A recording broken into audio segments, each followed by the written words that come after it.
Les prophètes et la prophétie, un sujet assez intriguant pour cette génération. Que le Seigneur vous bénisse, vous qui me regardez. En cette génération, nous entendons parler des prophètes et nous voyons des prophètes et nous entendons des prophéties. Parce qu'il n'y a pas de prophétie s'il n'y a pas de prophète. Donc ces deux choses sont sine qua non. Et pour que nous puissions comprendre le prophète, il faut que nous rentrons dans l'étymologie. Voilà. Dans son étymologie, en hébreu, le prophète est appelé le Nébi. Donc en hébreu, le Nébi veut dire le porte-parole ou encore le messager. Donc le prophète est le messager de Dieu, est le porteur de message de Dieu pour un peuple, pour une nation ou pour les habitants de la terre tout entière.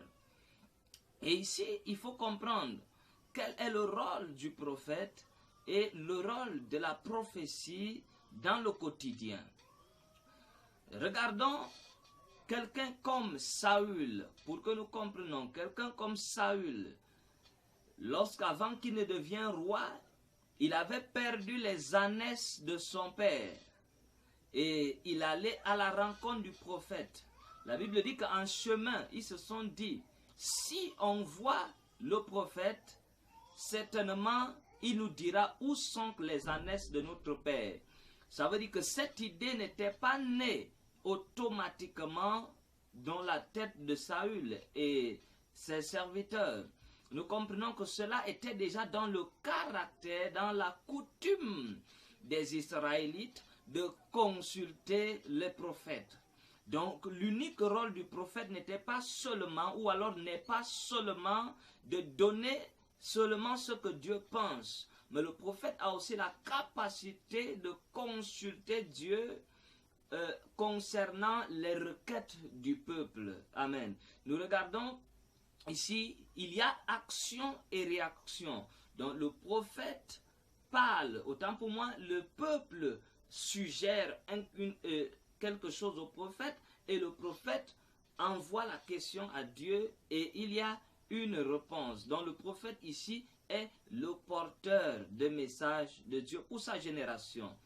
Et pour finir, je vais dire, pour certaines personnes en cette génération, ils se disent que les prophètes sont finis. Mais je vous dis, les prophètes ne sont pas encore finis. Si les prophètes étaient finis, la Bible n'allait pas inclure les prophètes dans les 4 évangiles. Et nous regardons, lorsque on fait la classification, on voit que on commence à parler de l'apôtre et le prophète et ensuite les autres ministères. Ça veut dire, et l'apôtre également est un prophète. Parce que comme Dieu appelle les apôtres, ou autant pour moi, la définition du mot apôtre veut dire prophète. Voilà, veut dire envoyé. Donc, un apôtre est un envoyé. Vous voyez, et envoyé de qui? De Dieu. Et également, le prophète est appelé l'envoyé de Dieu. Donc, Dieu n'a pas aboli ce qu'il avait commencé. Dieu ne change pas. Il est le même hier, aujourd'hui et éternellement. Et il utilise et utilisera toujours les prophètes tant que la terre et les hommes subsisteront. Il utilisera toujours les prophètes. La réalité est claire. La Bible dit au dernier temps, plusieurs faux prophètes se lèveront. Mais la réalité que nous devons comprendre, c'est que il n'y a pas de faux s'il n'y a pas de vrai. Le faux est la falsification du vrai. Nous utilisons le franc CFA et nous savons qu'il y a le billet de 500, il y a le billet de 1000 francs, il y a le billet de 2000, il y a le billet de 5000, il y a le billet de 10 000. Si quelqu'un venait vers vous avec un billet de 3000, vous allez lui dire, mais ça n'existe pas, il ne pourra pas vous avoir. Pour que quelqu'un puisse vous avoir, pour que quelqu'un puisse vous frapper, voilà, avec un faux billet, il faut qu'il y ait d'abord l'original de ce billet. Et à ce sujet, la Bible nous dit d'avoir le discernement. Alléluia, d'avoir le discernement. Donc, comme j'étais tantôt de dire pour conclure mon message, mon court message, le prophète est le messager de Dieu. pour son peuple. Et la prophétie, le rôle de la prophétie est pour donner la direction, pour édifier. Lorsqu'on part consulter un prophète, c'est pour avoir la direction, c'est pour connaître la pensée de Dieu pour nous. Alléluia. Que le Seigneur vous bénisse, qu'il bénisse votre famille. J'attends vos questions dans les commentaires. Merci de partager la vidéo.